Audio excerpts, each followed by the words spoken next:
Saya sampaikan kepada masyarakat, jangan panik buying ya. Stok ketersediaan pangan kita cukup. Belanja yang bijak secukupnya saja.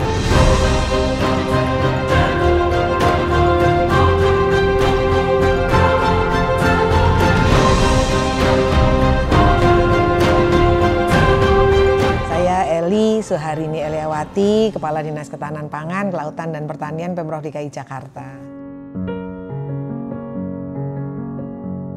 Bagaimana ketahanan pangan untuk di kota Jakarta itu menjadi penting gitu kan?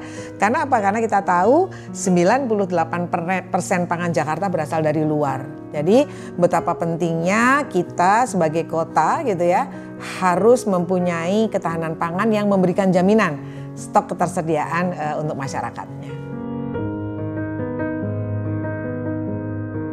Jadi ada 3 urusan yang menjadi kewenangan kami.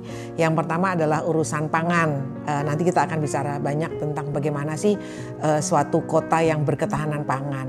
Kemudian yang kedua adalah urusan pertanian, termasuk di dalamnya peternakan dan kesehatan hewan. Kemudian yang ketiga adalah urusan perikanan dan kelautan. Pola pangan harapan adalah bagaimana keberagaman masyarakat itu mengkonsumsi. Gampangnya kalau masyarakat awam gitu ya, itu adalah B2SA, bergizi, seimbang dan aman. Beragam, bergizi, seimbang dan aman. Jadi satu piring saya sampaikan tadi, isi pirungku. Kalau dulu kita biasanya karbohidratnya lebih banyak, sekarang udah kita atur proteinnya lebih banyak, protein hewani, protein nabati. Saat sekarang ini Jakarta itu skor PPH-nya itu 91,3. Artinya apa? Artinya sesungguhnya kita sudah pada kondisi yang hijau. Indeks ketahanan pangan DKI Jakarta itu pada angka 85,13. Artinya apa? Artinya kalau di rata-ratangan dengan nasional gitu, Jakarta udah dalam kondisi yang hijau. Meskipun kita tidak sebagai kota produsen, tapi kekuatan kerjasama antar daerah kita, kemudian kekuatan kawan-kawan BUMD kita, itu sangat luar biasa. Jadi contoh nih, food session. Food session itu saat sekarang ini terbesar memang trading, melakukan pembelian ya. Begitu ada panen langsung kita beli. Tapi selain itu kita melakukan kontrak farming. Kontrak farming itu daerah mempunyai lahan, kemudian Pemprov DKI Jakarta intervensinya melakukan pembinaan kepada petaninya dengan memberikan bantuan sarana prasarana. Yang pertama strategi kita adalah penguatan kerjasama antar daerah. Itu yang pertama. Saat sekarang ini kita mempunyai sistem informasi ketahanan pangan. Daerah-daerah sekitar kita yang melakukan kerjasama dengan kita itu menginputkan hasil panennya. Kemudian yang kedua, kalau kemudian tanaman-tanaman hortikultura kita biasanya kontraknya adalah putus. Begitu panen langsung dibeli oleh Pasar Jaya. Baik itu B2B atau kemudian kami G2G-nya. Itu pun menjadi bagian yang kita lakukan.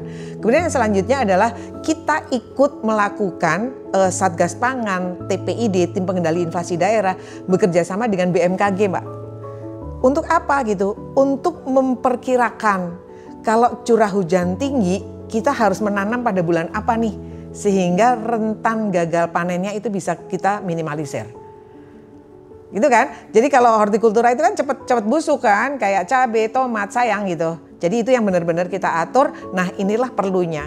Kita alhamdulillah DKI Jakarta menjadi salah satu anggota mitra praja utama 10 provinsi. Yang di Sumatera itu adalah Lampung sampai kemudian daerah Bali sama NTB. Dengan adanya mitra praja utama itu gitu, kita saling berbagi informasi ke daerah-daerah sekitar, Jakarta butuh apa, kemudian apa yang bisa kita lakukan untuk kawan-kawan daerah sekitar kita. Jadi ada banyak program sesungguhnya Pemprov DKI Jakarta sampai saat sekarang ini awal tahun kita sudah menyelenggarakan pangan murah bersubsidi untuk masyarakat tertentu. Siapa masyarakat tertentu? Di antaranya adalah anak-anak kita pemegang KJP, saudara-saudara kita yang tinggal di rumah susun, anak-anak pemegang kartu anak Jakarta, orang tua kita yang memegang kartu lansia Jakarta dan seterusnya. Itu ada 9 gitu. Kita senantiasa melakukan gerakan pangan murah kerjasama dengan BUMN, BUMD yang seluruh masyarakat boleh mengusulkan lokasinya. Misalnya rusun. rusun itu dengan kapasitas jumlah pengunjung berapa, jumlah penghuni berapa, itu mereka boleh mengusulkan. Nah, kami Pemprov DKI Jakarta dengan kawan-kawan BUMD Pangan tadi itu kemudian membuat bazar atau gerak pangan murah itu yang bisa kita pastikan harganya di bawah harga pasar. Itu yang kedua. Nah, kemudian satu lagi saya sampaikan, tangan Pemprov DKI Jakarta satunya lagi itu BUMD Pangan. Dharma Jaya menyiapkan daging sapi, kerbau, ayam, ikan. Food Station menyiapkan beras diantaranya, minyak goreng, gula pasir, bawang putih. Nah, yang terakhir adalah Pasar Jaya. Pasar Jaya sesungguhnya adalah pada jalur distribusinya. Jadi itu meringankan sesungguhnya. Dan ini seluruhnya settingan ini sudah berjalan dengan sangat bagus sekali. Tinggal kita berstrategi. Untuk awal bulan seperti ini, kemudian menjelang Ramadan, Lebaran, kami sampaikan ke kawan-kawan BUMD untuk menambah stok. Sehingga apa? Begitu stok ketersediaan aman gitu, mudah-mudahan harga kalaupun terjadi kenaikan masih dalam harga yang wajar. Kalau suatu ketika kegiatan itu sudah menjadi gerakan, itu bagi saya adalah sukses besar. Dulu kita punya tagline Jumat menanam untuk ketahanan pangan yang kemudian diikuti oleh OPD yang lainnya. Baik itu dari Dinas Pertamanan, kita juga melakukan kolaborasi. Dinas Pertamanan menanam tanaman-tanaman pelindung, nah di bawahnya kami menanam tanaman produktif. Sumber daya air sekeliling waduknya itu kan ada lahan-lahan, kita tanami tanaman-tanaman produktif. Kemudian Dinas LH dengan limbah-limbahnya mereka, kemudian dengan magotnya mereka untuk pakan ikan, itu menjadi suatu siklus gitu kan. Itu bagi saya adalah suatu gerakan yang menjadi prestasi kita semuanya.